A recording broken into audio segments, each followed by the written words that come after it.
उत्तर प्रदेश भारत का एक अहम हिस्सा, 24 करोड़ की घनी आबादी और न जाने कितने ही धर्म, कितनी ही जातियां और कितने ही तबके।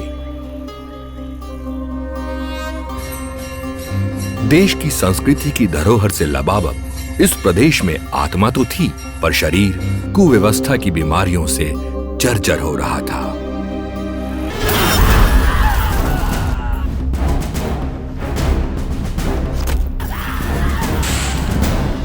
डर के साए में कोई भी महफूज नहीं था। पसीने की बूंदों में डूबी जिंदगी भर की कमाई कब कौन उड़ा ले जाए, किसको पता था। दंगे किस छोर से भड़केंगे और इसकी आग कहां, किस गली में किसको ली लेगी, कौन जानता था। मानो मौत को तो बहाना चाहिए था, ना जाने कब, कैसे और कहां से निकलकर किस पे नजरें गड़ा ले।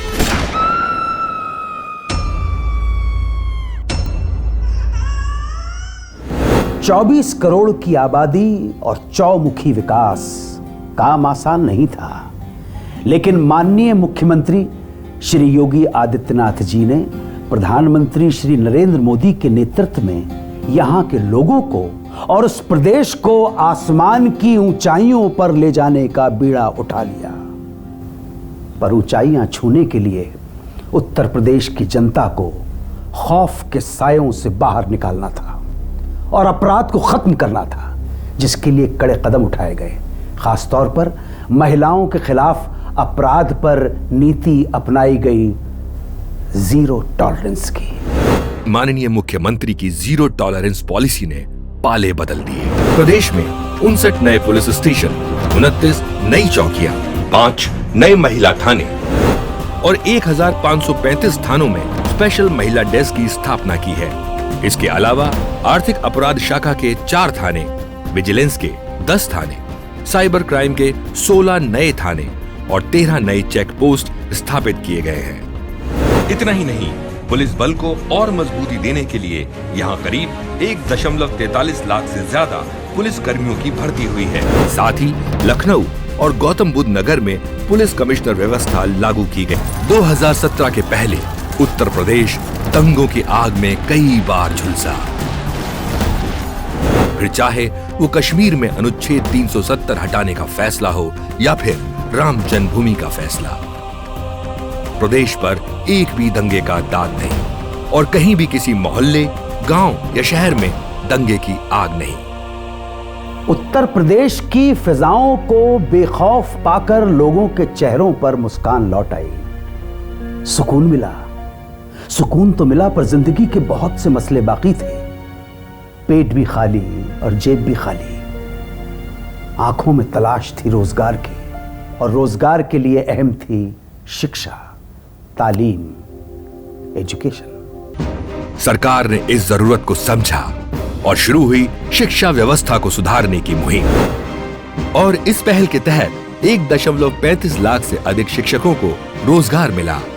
शिक्षा की गुणवत्ता को बढ़ाने के लिए 56 नए सरकारी इंटर कॉलेजों को मंजूरी दी गई और करीब 250 नए इंटर कॉलेज शुरू किए गए। साथ ही कई डिग्री कॉलेज, पॉलिटेक्निक और IIT कॉलेजों की स्थापना की गई। 1.35 लाख से ज्यादा सरकारी स्कूलों को बिजली, पानी और शौचालय जैसी बुनियादी सुविधाएं मुहैया कराकर उनका कायाकल्प किया गया। इतना ही नहीं, श्रमिक और गरीब तबकों के बच्चों के लिए 18 आवासीय विद्यालयों की नींव रखी जा चुकी है। फिलहाल उत्तर प्रदेश में कुल 50 विश्वविद्यालय हैं और आने वाले वक्त में करीब 50 और विश्वविद्यालयों की योजना है, जिनमें से 45 से 47 प्राइवेट विश्वविद्यालय और 3 सरकारी विश्वविद्यालय होंगे।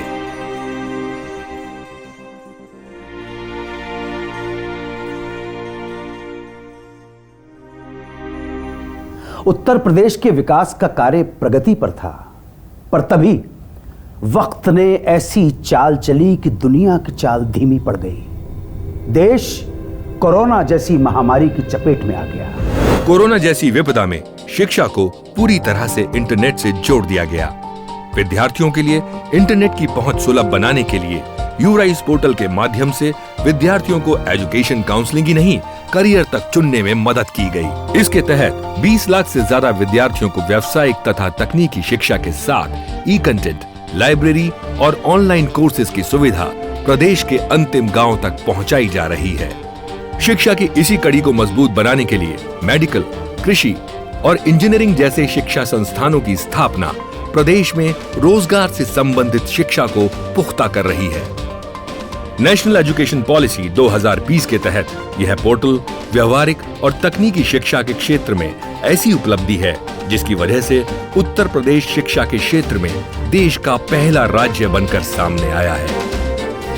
इतना ही नहीं, मदरसा शिक्षा जो समाज के एक वर्ग को अलग थलग कर देती थी, इसकी व्यवस्था में भी परिवर्तन किया गया,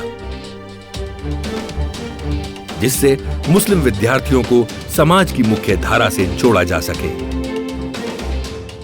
शिक्षा के लिए भी रोजगार जरूरी था और रोजगार के लिए शिक्षा, क्योंकि अगर माँ बाप कमाएंगे तो ही वो बच्चों को शिक्षा दिला पाएंगे।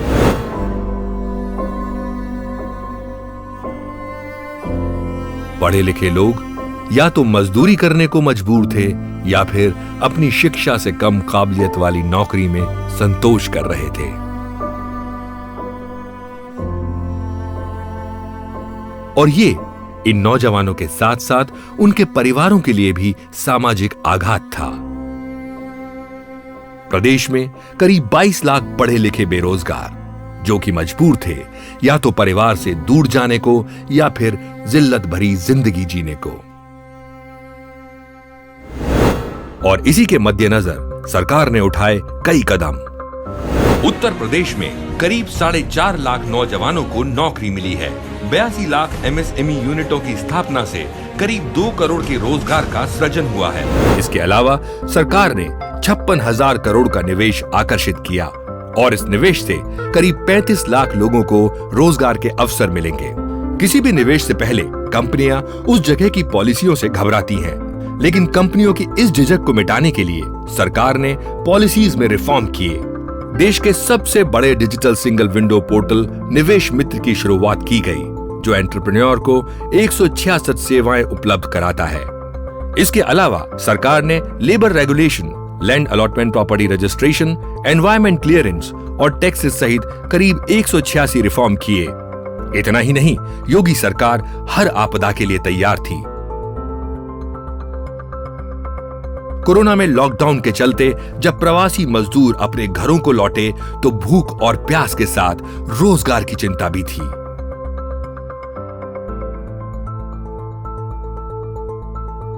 पर माननीय मुख्यमंत्री योगी आदित्यनाथ जी ने 1 करोड़ श्रमिकों को रोजगार देने का लक्ष्य रखा और इनमें से 57 लाख से अधिक श्रमिकों को रोजगार मुहैया कराया गया।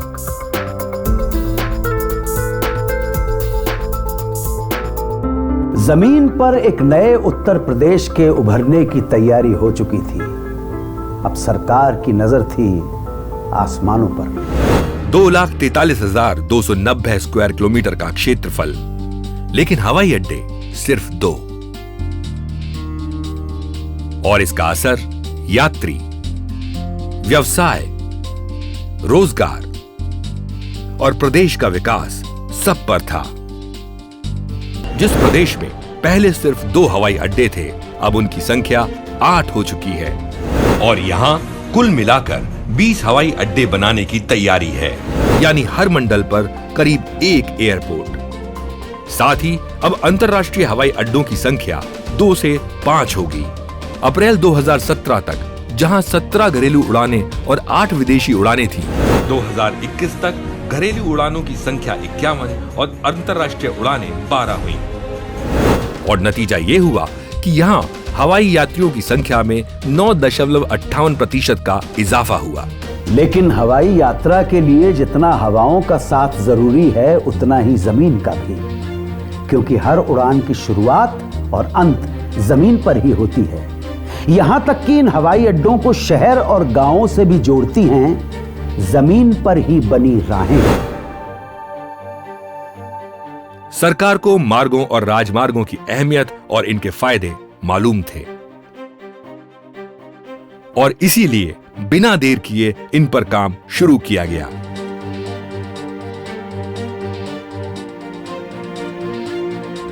राजमार्गों के निर्माण की परियोजना के अंतर्गत 341 किलोमीटर लंबे पूर्वांचल एक्सप्रेसवे का काम पूरा हो चुका है, जिससे लगभग 22,000 लोगों को रोजगार मिला। 594 किलोमीटर लंबे गंगा एक्सप्रेसवे पर काम चल रहा है। 296 किलोमीटर लंबे बुंदेलखंड एक्सप्रेसवे के जरिए चित्रकूट को इटावा से जोड़ा जा रहा है और इसमें 15,000 लोगों को रोजगार मिलेगा। इसके अलावा 91 किलोमीटर लंबे गोरखपुर लिंक एक्सप्रेसवे का निर्माण हो रहा है। फासले कम हो रहे हैं, नजदीकियां बढ़नी लाजमी हैं, मुश्किलें कम हो रही हैं तो सुकून के कुछ पल भी लाजमी हैं। कभी परिवार के साथ तो कभी दोस्तों के साथ। मन करता है चलो कुछ तो लम्हे चुरा लें जिंदगी से, फिर चाहे वो पर्यटन स्थल हो या आस्था के गढ़। सुकून के इन्हीं लम्हों में लोग रुख करते हैं पर्यटन स्थलों का।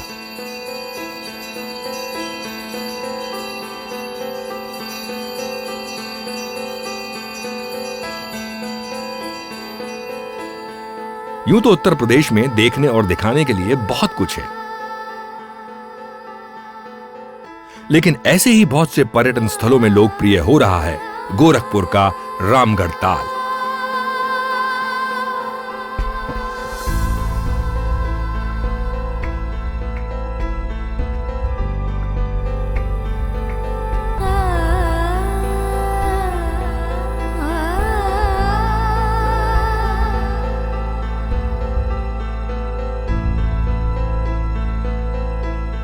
उत्तर प्रदेश की धरती पर सिर्फ मनोरम दृश्यों का आनंद ही नहीं, बल्कि आत्मा की तृप्ति भी है, जो मिलती है भक्ति और आस्था में। यह प्रदेश भक्ति और आस्था का सागर है। यहां शिव भक्ति की प्रबल धारा है, गंगा का किनारा है। अयोध्या में राम नाम की गूंज है तो वृंदावन में श्री कृष्ण प्रेम की धूम है।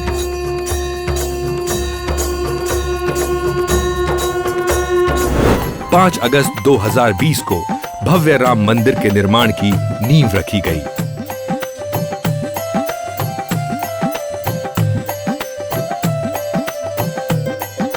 आने वाले वक्त में देसी और विदेशी भक्त न सिर्फ रामलला के दर्शन कर सकेंगे, बल्कि मर्यादा पुरुषोत्तम राम के जीवन से सीख लेकर अपने जीवन को धन्य कर सकेंगे। माननीय मुख्यमंत्री योगी जी ने रामलला जन्मभूमि के चारों ओर आई theme park, Shabari garden, Ashok Vatika और अंतर्राष्ट्रीय संग्रहालय आदि बनाने की घोषणा की है।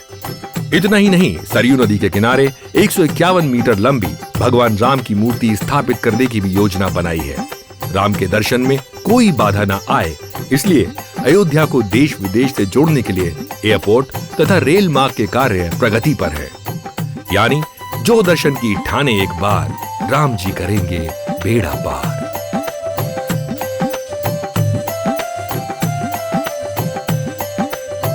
गंगा और जमुना उत्तर प्रदेश में सिर्फ आस्था का प्रतीक नहीं है, बल्कि उत्तर प्रदेश के करोड़ों लोगों के लिए जीवन का स्रोत भी है।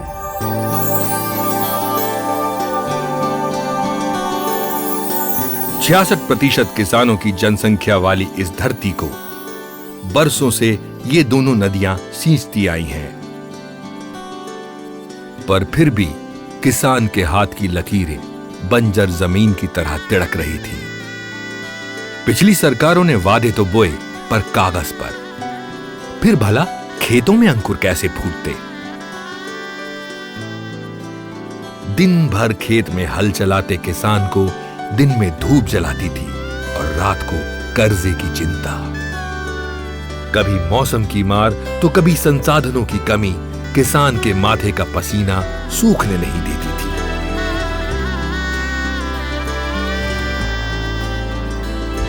माननीय मुख्यमंत्री ने किसानों के 2011 से रुके हुए गन्ने के बकाया 1.44 लाख करोड़ का रिकॉर्ड भुगतान कराया। किसानों के 36,000 करोड़ से अधिक के लोन माफ कर दिए गए।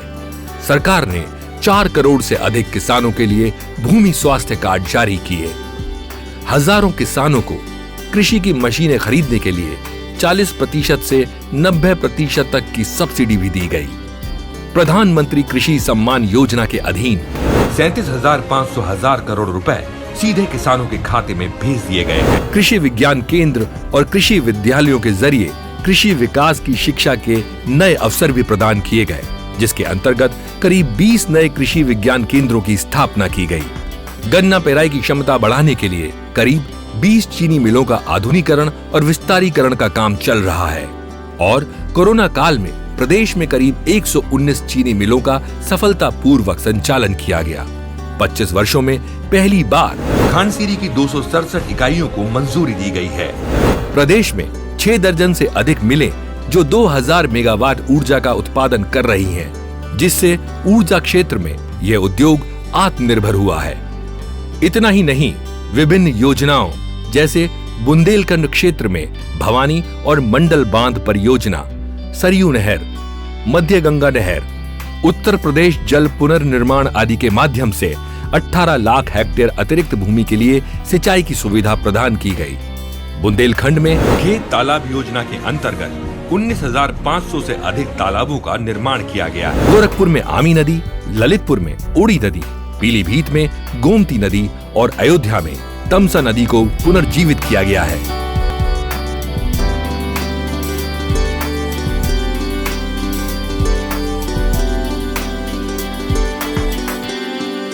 सिंचाई, उद्योग, कारखाने, एयरपोर्ट्स, शिक्षा या फिर पर्यटन, कहीं ना कहीं और किसी ना किसी तरह ये सब एक ही तार से जुड़े हैं और वो तार है बिजली का तार।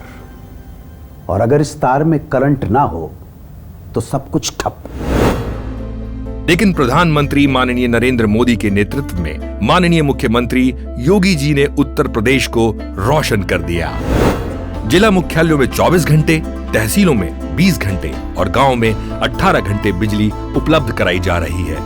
प्रधानमंत्री के सौभाग्य योजना के अंतर्गत 1.41 लाख नए विद्युत कनेक्शन आवंटित किए गए हैं।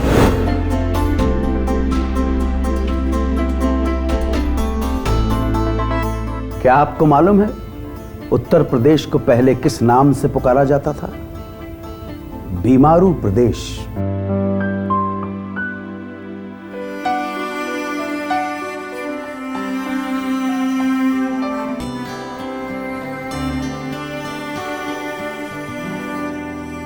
आजादी के 7 दशक बीतने पर भी इस देश में केवल 12 मेडिकल कॉलेज थे और अब इनकी संख्या बढ़ाकर 30 नए मेडिकल कॉलेज बनाए जा रहे हैं। सभी जिलों को एडवांस लाइफ सपोर्ट एम्बुलेंस दिया जा रहा है। यूपी सरकार ने प्रदेश के करीब 14 से ज्यादा जिलों को मेडिकल कॉलेज स्वीकृत किए हैं। अटल बिहारी वाजपेयी चिकित्सा विश्वविद्यालय का निर्माण शुरू किया गया। साथ ही गोरखपुर और बरेली में एम्स का निर्माण हो, जो प्रदेश को ही नहीं देश को भी गति देगा। किसी भी बीमारी में न सिर्फ शरीर आहत होता है, बल्कि बीमारी के इलाज में होने वाला खर्चा बीमार और उसके परिवार को भी अधमरा कर देता है और इसके समाधान के लिए भी सरकार ने उपाय किए। सरकार ने आयुष्मान योजना में 1.18 करोड़ परिवारों को 5 लाख का कवर दिया, तो 10.12 लाख परिवारों को मुख्यमंत्री जन आरोग्य के अंतर्गत बीमा का कवर उपलब्ध कराया गया। इसके अलावा प्रत्येक रविवार मुख्यमंत्री आरोग्य मेले के आयोजन का कार्य प्रगति पर है। इतनी तरक्की, इतना काम, एकदम फिल्म की कहानी जैसा लगता है ना। फिल्मों की शुरुआत से लेकर अब तक फिल्मी कैमरा उत्तर प्रदेश की बहुमुखी संस्कृति को बड़े पर्दे पर उतारता आया है और बड़ा पर्दा देता है जन्म बड़े सपनों को। अब उत्तर प्रदेश में बनने जा रही है 1000 एकड़ में film city. Camera rolling action. यहाँ फिल्मों में जाने के इच्छुक लोग न सिर्फ अपनी कल्पनाओं को आकार दे सकेंगे, बल्कि फिल्म सिटी का निर्माण पर्यटन और रोजगार को भी बढ़ावा देगा। बिल्कुल किसी फिल्म की हैप्पी एंडिंग की तरह आज यहाँ फिल्म सिटी का सपना साकार होने जा रहा है। माननीय प्रधानमंत्री श्री नरेंद्र मोदी जी का मार्गदर्शन एवं माननीय मुख्यमंत्री योगी आदित्यनाथ जी का नेतृत्व और उत्तर प्रदेश बढ़ चला निरंतर प्रगति के पथ पर। बस एक ही उद्देश्य के साथ विकास किया है, विकास करेंगे, साथ चलेंगे, साथ बढ़ेंगे। सबका साथ, सबका विश्वास और सबका विकास। नई सुबह, नया जोश और ताजगी भरी नई बदलाव की बयान।